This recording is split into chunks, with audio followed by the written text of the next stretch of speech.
traduire? Matou Lounès nous a fait l'honneur de chanter une chanson qu'il n'a pas encore enregistrée, je crois. Et qui, en fait, elle est très forte et très douloureuse parce qu'il décrit ces jeunes qui sont embrigadés par le fils. Et comment, en fait, enfin j'essaie de résumer, hein, comment le fils, comme c'est terrible qu'à une jeunesse on ne promet que la mort. Et on les élève, il les éduque à aimer la mort, puisque tout ce qui sera bien ne sera qu'après la mort, et comment ces jeunes vont vers la mort, ils n'ont de but que la mort. Mais lui, il saura dire ça mieux que moi. C'est lui le poète. Ben, vous pouvez venir, hein, Matou, nous rejoindre. On vous fera une petite place au coin du feu. Hein? Matou Lounès, on ne vous a pas beaucoup entendu. On vous a écouté tout à l'heure, mais on ne vous a pas beaucoup entendu. Je ne vais pas m'éterniser sur le port du voile parce que ça n'a jamais existé dans nos traditions, dans nos coutumes, en Algérie. Je voulais dire, moi, disons, je voulais parler de démocratie. Parce qu'on ne peut pas en être partisan, on ne peut pas en être partisan et sans en être artisan, en quelque sorte.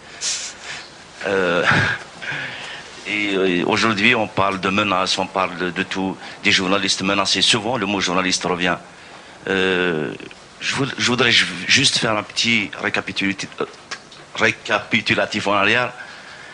À l'époque où Kateb Yassine était, par exemple, interdit en Algérie. Il était exilé dans son propre pays. Est-ce que les journalistes algériens ont fait quelque chose? Est-ce qu'on a de tout temps parlé de la cause berbère? Est-ce qu'on a parlé de cette identité? Aujourd'hui, parce que beaucoup ont perdu leurs privilèges. Ils sont ailleurs, ils n'ont plus des ordres de mission comme auparavant, ou autre chose. Mais le journalisme en Algérie n'est pas né en 1988. Il existait bien auparavant. Alors, mettons les horloges à l'heure. Moi, j'ai le respect pour la vie. Je respecte la vie. Je voudrais être dans le camp des démocrates. Anyway, pas de problème. Mais je ne voudrais pas retourner dans un carcan du passé, dans le carcan du FLN, dans le carcan de la dictature. Malika Boussou. Vous permettez, puisque Matou Lounès parle de journaliste, alors je vais le reprendre. Matou Lounès, d'abord je voudrais le reprendre à propos du voile, qui n'existe pas chez nous. Le haïk existe, je le revendique. Il fait partie de ma culture. D'accord? Le haïk, hein, qu'on s'entende bien, c'est très très joli, c'est très sensuel comme habit. Et d'une. Maintenant, les journalistes qui n'ont pas parlé avant 88, vous n'en savez rien. Il y en a beaucoup qui ont été en prison avant 88. Et je ne vois pas pourquoi est-ce que vous focalisez sur le problème du printemps berbère. Je suis aujourd'hui journaliste, monsieur Matou Lounès. En 80, j'ai milité dans le printemps berbère. Dans l'ombre peut-être, mais... Non, pas dans l'ombre. Non, pas dans l'ombre. On ne vous a jamais entendu. Non, pas dans l'ombre. Depuis 1980, bien avant 80... J'étais étudiante à l'époque, j'étais pas encore journaliste. Moi, je vise personne. D'abord, je ne vous connais pas, excusez-moi. Ah tiens, c'est bizarre, c'est incroyable. Moi, je parle en général. Je parle en général de certains qui ont perdu le privilège. Parce qu'on voit aujourd'hui des gens qui revendiquent la démocratie en Algérie. Quelle démocratie? Quelle démocratie? Retourner dans le carcan du passé? Retourner entre les mains du FLN? Non.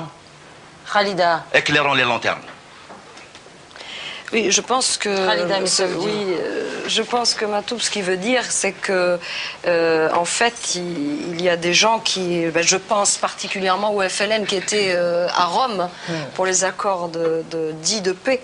Mais qui en fait mais qui en fait nous, dans les faits en Algérie, bon d'accord, pendant qu'ils faisaient la paix à Rome, ils faisaient la guerre en Algérie, puisque une semaine après, une voiture piégée a explosé, entraînant, je pense qu'il pense à ça et qu'il dit ceux qui ont perdu leurs privilèges et qui aujourd'hui viennent se présenter comme démocrates, quel que soit le lieu qu'ils occupent, faisant attention, n'est pas démocrate qui veut. Maintenant, pardon. Qui faisait partie de la cour de Chedri Ben Jdid, qui va parler au nom de la démocratie. Je ne voudrais pas de cette démocratie.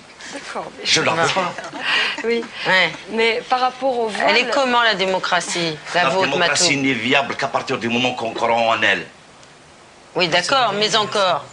Moi, je ne voudrais pas... La démocratie, ce n'est pas des plafonds ou des murs. Oui, mais enfin bon, on vit dans des maisons. Je ne voudrais pas me battre pour qu'on retourne à certaines pratiques du passé. C'est pour ça que je voudrais me battre, mais tout en éclairant les lanternes.